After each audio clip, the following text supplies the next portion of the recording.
The principles of card counting are the same between single and multi-deck games of 21. But when you're playing with multiple decks, you need to start calculating the true count. Lesson 5, single deck, multi-deck card counting, how to determine the true count. You already have the running count, which we learned in previous videos. That is the total count up to date, but now you must divide that by the number of decks remaining in play to get the true count in the game. This gives you a more accurate probability rating of the cards that will come out in the next hand. Let's say your running count is +6 and there are 3 decks in the discard tray.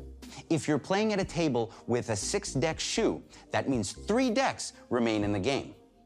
You divide your running count by the number of decks remaining, so your true count is +2. In multi-deck games, you should be changing your bet spread according to the true count and not the running count.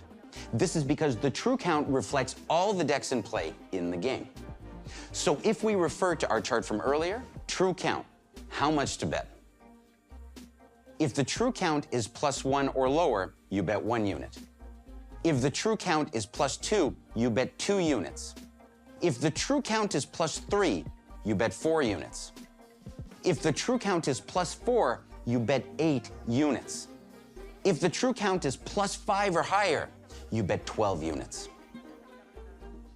So if we used our true count of +2 from our previous example, the chart says we should bet 2 units. If we had relied on our running count of +6, we would be betting 12 units.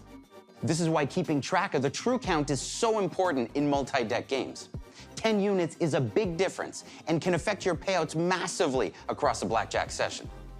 Keeping track of the true count does add another layer of complexity to card counting, which is why playing a single deck game is easier than a 6 or 8 deck shoe. It's also why casinos mostly feature multi-deck blackjack tables. Coming up, we're showing you how to combine bet spread and card counting like the professionals. Stay with us.